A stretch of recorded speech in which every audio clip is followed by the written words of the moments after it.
সাম্প্রতিক জাতীয় নির্বাচনে যেসব আসন নিয়ে তুমুল বিতর্কের সৃষ্টি হয় তার মধ্যে অন্যতম ঢাকা ১৩।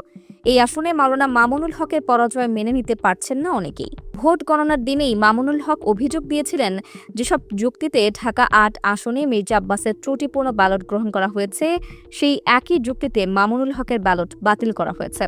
এদিকে সাবেক উপদেষ্টা রিজওয়ানা হাসানের সাম্প্রতিক এক বক্তব্যকে কেন্দ্র করে সম্প্রতি আবারও ইলেকশন ইঞ্জিনিয়ারিংয়ের বিষয়টি সামনে এসেছে।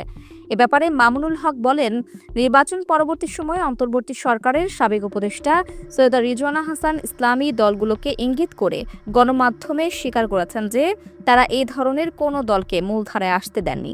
এই বক্তব্য কার্যত নির্বাচনকে প্রভাবিত করার একটি বৈঠকি সিদ্ধান্তের স্বীকারোক্তি।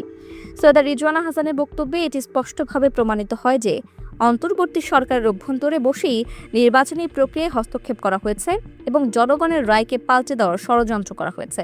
সুতরাং নির্বাচনী ইঞ্জিনিয়ারিংয়ের সঙ্গে জড়িত সাবেক উপদেষ্টা সৈয়দা রিজওয়ানা হাসান সহ সংশ্লিষ্ট সকল ব্যক্তিকে আইনের আওতায় এনে জিজ্ঞাসাবাদ এবং বিচার বিভাগীয় তদন্তের মাধ্যমে প্রকৃত সত্য উদ্ঘাটন করতে হবে। এদিকে সার্বিকভাবে জামাত ইসলামী মনে করছে নির্বাচনে তাদেরকে পরাজিত করার জন্য ব্যাপক চক্রান্ত হয়েছে। দলটির কেন্দ্রীয় নায়েবে আমির ডা. সৈয়দ আবদুল্লাহ মোহাম্মদ তাহের সাবেক উপদেষ্টা রিজওয়ানা হাসানকে রাজসাক্ষী হিসেবেও উল্লেখ করেন। তিনি আরও দাবি করেন, অন্তর্বর্তী সরকারের উপদেষ্টা ড. খলিলুর রহমান লন্ডন ষড়যন্ত্রের প্রধান হোতা। কাজের পুরস্কার হিসেবে তিনি পররাষ্ট্রমন্ত্রী হয়েছেন। প্রায় ৫৩টি আসনে জামাত অফিসিয়ালি অভিযোগ দাখিল করেছে এবং সেই ভিত্তিতে আইনি লড়াই অব্যাহত রাখা হবে। অন্যদিকে ব্যারিস্টার শাহরিয়ার কবিরের মতে জামাত ২০৩টি আসন পেয়েছিল। চক্রান্ত করে তাদেরকে মাত্র ৬৮টি আসন দেওয়া হয়েছে।